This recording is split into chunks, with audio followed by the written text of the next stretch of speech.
आज केपी शर्मा ओली नेतृत्वको सरकारले फेरि अर्को एउटा इतिहास रचेको छ। आज नेपालका लागि सुनौलो दिन हो। उहाँको अनुहार हेर्नुस्, उहाँको प्रसन्नता हेर्नुस्, उहाँलाई नचिन्ने नेपाली छैनन्। विश्वमा नेपालका प्रधानमन्त्री चिनिँदैनथे, तर केपी शर्मा ओली विश्वभरि परिचित हुनुहुन्छ। हेर्नुस् न, क्या दङ्ग र प्रफुल्ल हुनुहुन्छ। प्रधानमन्त्रीको मुहारको यो प्रसन्नता तपाईँ हाम्रा लागि हो, जनताका लागि हो। उहाँ खुसी हुनुको कारण छ। सरकारले कोरोना भाइरस विरुद्धको खोप ल्याएको छ। आज नेपालमा 10 लाख डोज खोप ल्याइएको छ। कोरोना महामारी नियन्त्रणको मामिलामा विश्वमै अग्रणी देश हो नेपाल। अन्य देशहरू महामारीले त्राहिमाम छन्। विकसित भनिने देशहरूभन्दा सफलता साथ नेपाल सरकारले कोरोना विरुद्धको लडाईँ लडिरहेको छ। विकसित देशहरूलाई कोभिड-19बाट मारिने मानिसको लास गर्न भ्याइ नभ्याइ छ, तर नेपालले शानदार तरिकाले कोरोना विरुद्धको लडाईँ लडिरहेको छ, जितिरहेको छ। कोरोनाले विश्व नै थला परेको बेला नेपाल भने तन्दुरुस्त बन्दैछ र अब झन तन्दुरुस्त बन्न लागेको छ, र यो सब यही खोप पाएर। प्रधानमन्त्री ओलीले भारतीय राजदूत विनय मोहन क्वात्राबाट 10 लाख डोज खोप लिनुभएको छ। यो त्यही दृश्य हो। प्रधानमन्त्री निवास बालुवाटारमा प्रधानमन्त्री ओलीले नेपालका लागि यो खोप लिनुभएको हो। यो खोप आज कसरी आइपुग्यो, यो दृश्य पनि हामी तपाईहरूलाई देखाउँछौँ। यो हो त्रिभुवन अन्तर्राष्ट्रिय विमानस्थल। उहाँ हुनुहुन्छ स्वास्थ्य तथा जनसङ्ख्या मन्त्री हृदयेश त्रिपाठी। कोरोनाको खोप ल्याउन सकेकोमा प्रधानमन्त्री ओली र मन्त्री त्रिपाठीको खुसी असीमित हुने नै भयो। उहाँ कोरोनाको खोपलाई स्वागत गर्न दिउँसो 12:15 बजे विमानस्थल पुग्नु भएको थियो। एयर इन्डियाको विमानबाट खोपको बाकस बाहिर ल्याइयो। खोपको स्वागत गर्न राजदूत क्वात्रा पनि पुग्नु भएको थियो।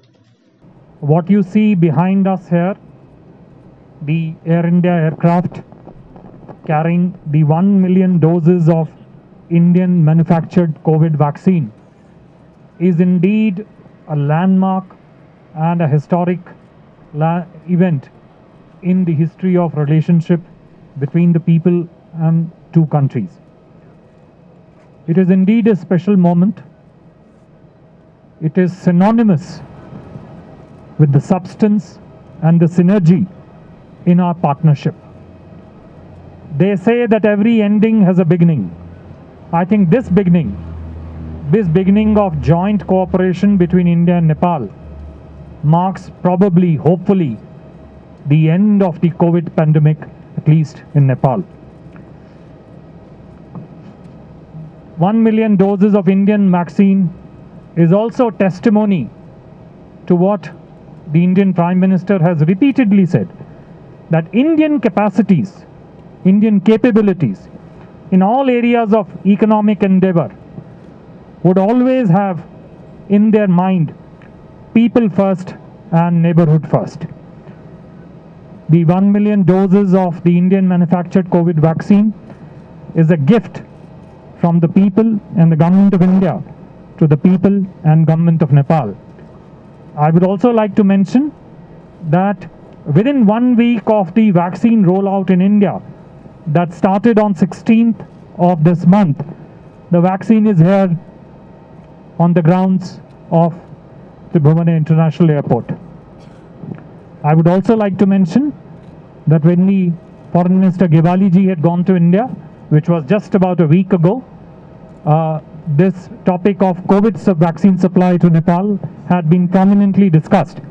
I'm very happy to state that within 1 week of those discussions, assurances during that meeting, the vaccine is very much here.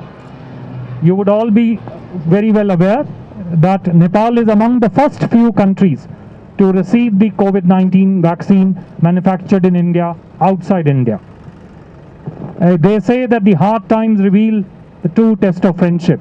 Last year has been a very, very difficult time for the entire humanity, in particularly the people in South Asia, including people in Nepal. And I think the supply of this vaccine tells us the true nature of the friendship that our two societies enjoy together. Between India and Nepal, there are many paradigms, many domains of friendship and cooperation.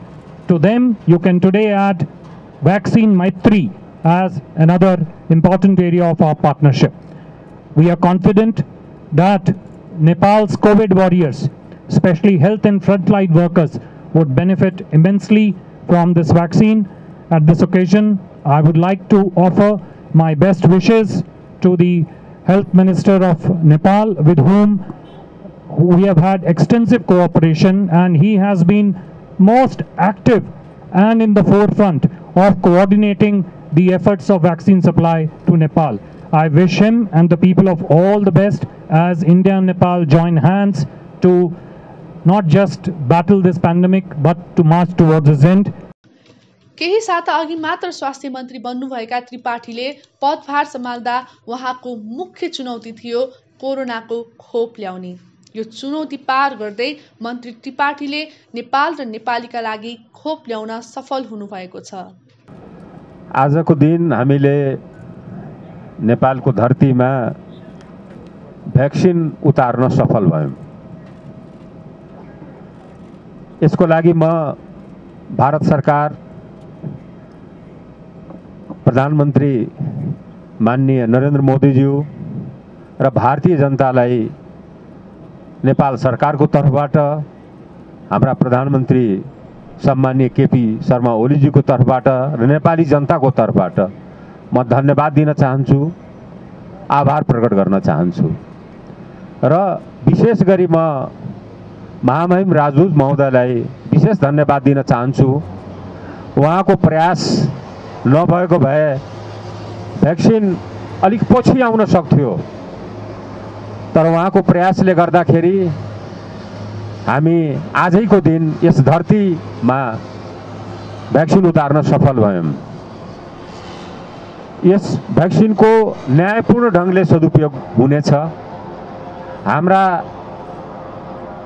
स्वास्थ्यकर्मी, चिकित्साकर्मी, सफाईकर्मी र अग्रपंक्तिमा खटेका हाम्रा सुरक्षाका जवानहरूलाई पहिलो प्राथमिकतामा यो खोपको लाभ उहाँहरूलाई दिइनेछ। जो अहिलेसम्म यस युद्धमा लड्दै हुनुहुन्थ्यो, उहाँहरू योद्धा हुनुहुन्छ, उहाँहरूलाई म नमन गर्दै र जुन भारत सरकारबाट प्राप्त यो उपहार छ, यो उपहार उहाँहरूलाई नै म सुम्पिन चाहन्छु। साथै नेपाल भारत सम्बन्धको विषयमा धेरै भन्नु परेन, एउटा कुरा म भन्नै पर्ने भएको छ। हाम्रो सम्बन्ध खुला सिमानाले धेरै निर्धारित गर्छ। मैले फट्टामा पनि महामहिम राजदूतलाई भनेको थिएँ, तपाईहरुले मात्रै सुरक्षित भएर तपाईहरु सुरक्षित हुनुहुन्न, हामी यहाँबाट लगेर कोरोना दिएर फर्किहाल्छौं फेरि।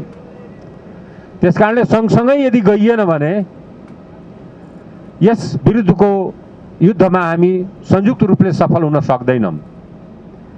र यसको लागि म फेरि पनि भन्छु, म कृतज्ञ छु। एउटा कुरा अर्को पनि के हो भने केही सम्बन्धहरू यस्ता हुन्छन् जो कुनै राजा महाराजा, कुनै मन्त्री प्रधानमन्त्री, कुनै राजदूत मन्त्रीले बनाएको हुँदैन, त्यो जनताले बनाएका हुन्छन्। हाम्रो सम्बन्ध जनताले बनाएको सम्बन्ध हो र त्यसैलाई हृदयंगम गरिकन जुन भारत सरकारले सहयोग उपहारको रूपमा जुन प्रदान गरेको छ, त्यो जनस्तरको सम्बन्धलाई यसले प्रतिबिम्बित गर्दछ। भ्याक्सिनमा संसारका सबैको पहुँच हुनुपर्छ भन्ने मान्यताका साथ, अल्प विकसित देशहरूको पनि उत्तिकै पहुँच हुनुपर्छ भन्ने मान्यताका साथ पुरै मानवताले काम गर्नुपर्ने अवस्था आएको छ।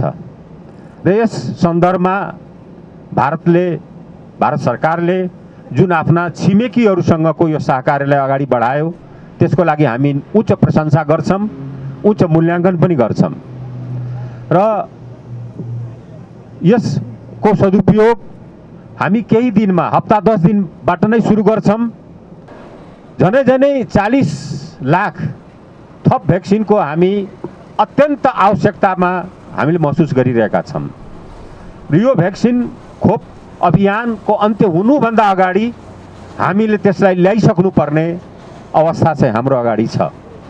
त्यसबाहेक अन्य जुन हाम्रा प्राथमिकताका क्षेत्रहरू छन्, जनसङ्ख्या छ, त्यसलाई हामीले भ्याक्सिन यो खोपको अभियानमा हामी उहाँहरूलाई पनि समावेश गर्नेछौँ। साथै म यो पनि भन्न चाहन्छु कि नेपाल सरकारले आधारभूत जनसङ्ख्याको लागि निशुल्कमै खोप उपलब्ध गराउने प्रतिबद्धता व्यक्त गरेको छ र त्यो कायम छ र त्यो रहनेछ। दर्शकवृन्द, यो खोप सबैले लगाउन जरुरी छैन। 14 वर्ष मुनिका बालबालिका, गर्भवती महिला र केही खास रोगले पीडितहरूले यो खोप लगाउनु पर्दैन, लगाउन मिल्दैन पनि। 70% जनसङ्ख्याले मात्र खोप लगाउनु पर्ने स्वास्थ्य मन्त्रालयको भनाइ छ। कतिपयलाई लाग्दो हो 10 लाख डोज खोपले 10 लाख मानिसलाई मात्र पुग्छ, बाँकी मानिसले के गर्ने? तर चिन्ता नलिनुस्, बाँकी खोप पनि सरकारले ल्याउने व्यवस्था मिलाउँदैछ। कोरोना विरुद्धको लडाईँमा विश्वमै सफल सरकार मध्ये गनिएको हाम्रो सरकारले खोप अवश्य ल्याउँछ भनेर आशा पनि गरौँ, विश्वास पनि गरौँ। र आजको यो सफलताका लागि प्रधानमन्त्री ओली, स्वास्थ्य मन्त्री त्रिपाठी सहित सरकारलाई धन्यवाद।